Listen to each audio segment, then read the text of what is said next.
Assalamualaikum warahmatullahi wabarakatuh. Perkenalkan, nama saya Ratna Sulistiawati dari Prodi Pendidikan Islam Anak Usia Dini UIN Sunan Kalijaga, Yogyakarta. Kali ini saya akan menjelaskan tentang manajemen sarana dan prasarana RA. Sebelum kita membahas lebih dalam mengenai manajemen, alangkah baiknya kita ketahui dulu apa pengertian dari manajemen. Jadi manajemen itu secara bahasa berarti bagaimana proses mengurus, mengatur, melaksanakan, dan juga mengelola kegiatan-kegiatan dalam sebuah instansi atau organisasi untuk mencapai tujuan. Menurut Hasibuan, manajemen adalah ilmu dan seni yang mengatur proses pemanfaatan sumber daya manusia dan sumber-sumber lainnya secara efektif dan efisien untuk mencapai suatu tujuan tertentu. Pengertian sarana dan prasarana dalam konteks pendidikan adalah semua benda atau barang yang bergerak maupun yang tidak bergerak yang digunakan untuk menunjang terlaksananya proses pembelajaran yang langsung maupun yang tidak langsung dalam sebuah pendidikan. Pengertian manajemen sarana prasarana. Manajemen sarana dan prasarana ini dibutuhkan untuk membantu kelancaran dari proses belajar mengajar.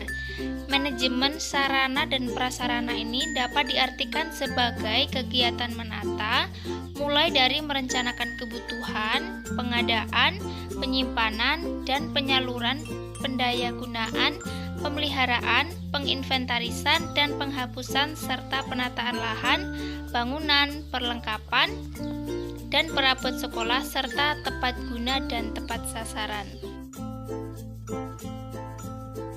Pengertian RA atau TK. RA merupakan jenjang pendidikan anak usia dini, yakni usia 6 tahun atau di bawahnya dalam bentuk pendidikan formal di bawah pengelolaan Kemenag.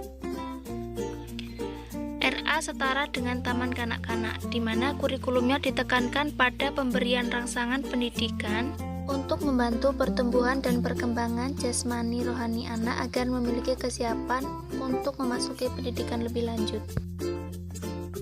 Tujuan pengelolaan sarana dan prasarana yaitu untuk memberikan layanan secara profesional agar proses pembelajaran bisa berlangsung secara efektif dan juga efisien. Menurut Bafadal, ada 3 tujuan dari manajemen sarana prasarana ini. Yang pertama, untuk mengupayakan pengadaan sarana dan prasarana sekolah melalui sistem perencanaan dan pengadaan yang hati-hati dan seksama, sehingga sekolah memiliki sarana dan prasarana yang baik, sesuai kebutuhan, dan dengan dana yang efisien. Yang kedua, untuk mengupayakan pemakaian sarana dan prasarana sekolah secara tepat dan efisien. Yang ketiga, untuk mengupayakan pemeliharaan sarana dan prasarana pendidikan sehingga dalam kondisi siap untuk dipakai. Nah, selanjutnya apa saja ya prinsip-prinsip dalam manajemen sarana dan prasarana ini? Yang pertama, ada prinsip pencapaian tujuan. Yang kedua, prinsip efisiensi. Ketiga, prinsip administratif. Keempat, prinsip kejelasan tanggung jawab, dan yang terakhir, prinsip kekohesifan. Prinsip pencapaian tujuan yaitu, pada dasarnya, manajemen sarana dan prasarana pendidikan ini dilakukan dengan maksud agar semua fasilitas sekolah dalam keadaan kondisi siap pakai. Jadi nantinya, jika ada anggota dari sekolah ingin menggunakan sarana maupun prasarana, itu sudah tersedia dan sudah siap untuk dipakai. Prinsip efisiensi. Prinsip ini berkaitan dengan semua kegiatan pengadaan sarana dan prasarana sekolah dilakukan dengan perencanaan yang hati-hati, sehingga bisa memperoleh fasilitas yang berkualitas baik, namun tetap dengan harga yang relatif murah. Dengan prinsip ini juga berarti bahwa pemakaian semua fasilitas sekolah hendaknya dilakukan dengan sebaik-baiknya sehingga dapat mengurangi pemborosan.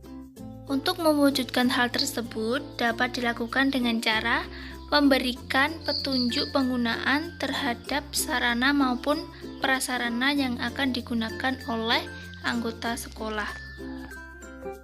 Yang ketiga ada prinsip administratif, yaitu melalui prinsip ini berarti semua perilaku pengelolaan sarana dan juga prasarana pendidikan di sekolah dilakukan dengan selalu memperhatikan undang-undang, peraturan, instruksi, dan pedoman yang diberlakukan oleh pemerintah. Sebagai upaya penerapannya, maka setiap penanggung jawab dari pengelolaan sarana dan juga prasarana ini hendaknya memahami semua peraturan dan menginformasikan kepada semua personil sekolah yang diperkirakan nantinya akan berpartisipasi dalam pengelolaan sarana dan juga prasarana pendidikan ini. Yang keempat ada prinsip kejelasan tanggung jawab. Dalam pengorganisasian sarana dan prasarana pendidikan melibatkan berbagai personil di sekolah. Oleh karena itu, semua tugas dan tanggung jawab semua orang yang terlibat itu perlu dideskripsikan dengan jelas, sehingga pengelolaan sarana dan prasarana dapat berjalan dengan baik. Dan yang terakhir ada prinsip kekohesifan. Prinsip ini berarti manajemen sarana dan prasarana pendidikan di sekolah hendaknya terrealisasikan dalam bentuk proses kerja sekolah yang sangat kompak.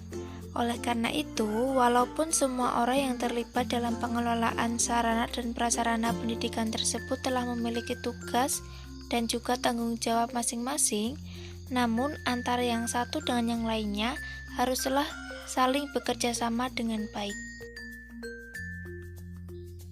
Ruang lingkup manajemen sarana dan prasarana.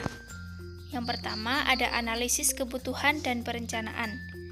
Analisis kebutuhan dapat dilakukan melalui mendata keperluan sarana dan prasarana pada menjelang tahun ajaran baru dan mengidentifikasi atau mendata sarana dan prasarana yang ada dan masih dalam kondisi baik, yang perlu diperbaiki karena rusak ringan dan yang perlu dihapus karena rusak berat.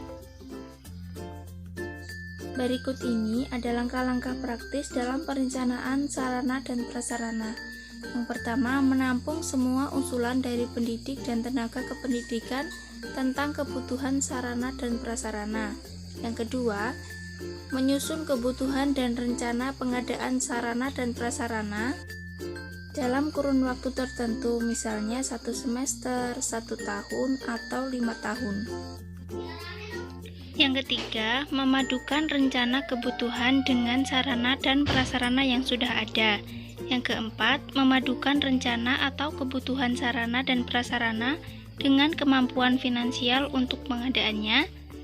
Yang selanjutnya, membuat skala prioritas pengadaan sarana dan prasarana.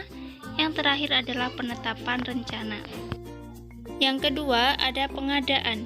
Pengadaan sarana dan prasarana pada hakikatnya adalah kelanjutan dari program perencanaan yang telah disusun oleh sekolah sebelumnya.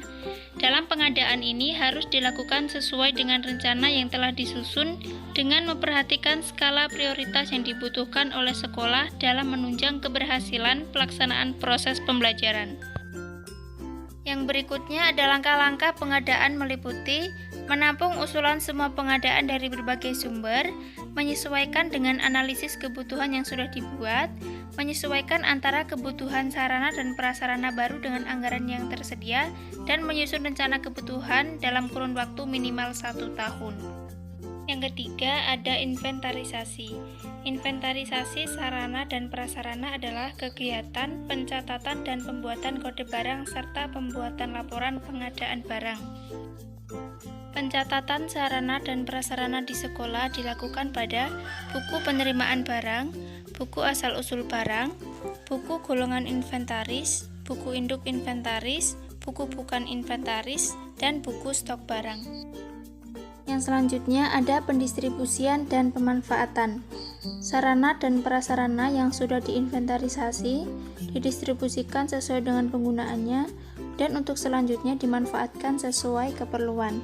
Pemanfaatan barang harus memperhatikan prinsip efisien dan efektif. Pemanfaatan atau penggunaan dari sarana dan prasarana ini memperhatikan dan dibuatkan SOP agar ada pengaturan yang jelas tentang pemanfaatan sarana dan prasarana ini. Yang kelima, ada pemeliharaan. Sarana dan prasarana di sekolah idealnya adalah selalu siap jika akan digunakan. Untuk itu, sarana dan prasarana harus ditata, digunakan, dan dipelihara dengan sebaik-baiknya. Hal ini bertujuan agar sarana dan juga prasarana yang ada di sekolah mudah digunakan dan tidak cepat rusak. Yang keenam yaitu penghapusan. Penghapusan sarana dan prasarana pendidikan adalah kegiatan meniadakan barang-barang milik negara atau milik lembaga dari daftar inventaris dengan cara berdasarkan peraturan perundang-undangan yang berlaku. Yang ketujuh, ada pengawasan dan pertanggungjawaban. Pengawasan terhadap sarana dan prasarana pendidikan adalah usaha yang dilakukan dalam pengontrolan terhadap sarana dan prasarana sebagai bagian dari aktivitas menjaga, memelihara, dan memanfaatkan sarana dan juga prasarana dengan sebaik mungkin demi keberhasilan pembelajaran di sekolah. Kegunaan sarana dan prasarana di taman kanak-kanak. Yang pertama, menciptakan situasi belajar sambil bermain yang menyenangkan bagi anak, menimbulkan rasa percaya diri pada anak, membantu anak dalam pembentukan perilaku dan pengembangan kemampuan, memberikan kesempatan pada anak untuk bersosialisasi dan berinteraksi dengan lingkungannya, dan membiasakan anak berperilaku disiplin dan bertanggung jawab. Selain itu, kegunaannya adalah untuk memaksimalkan proses belajar mengajar ketika di sekolah. Yang selanjutnya ada sarana taman kanak-kanak, yaitu yang pertama, perabot taman kanak-kanak, yang kedua alat peraga, ketiga media pembelajaran, 4 alat permainan edukatif, dan yang terakhir sarana sudut. Selanjutnya ada prasarana taman kanak-kanak. Gedung taman kanak-kanak yang di dalamnya berisi ruang belajar, ruang bermain, baik itu di luar maupun di dalam ruangan, ruang perpustakaan, dan ruang-ruang lain yang letaknya melekat dengan taman kanak-kanak, termasuk di dalamnya pekarangan, parit, dan juga kolam renang. Sekian video kali ini, semoga bermanfaat. Wassalamualaikum warahmatullahi wabarakatuh.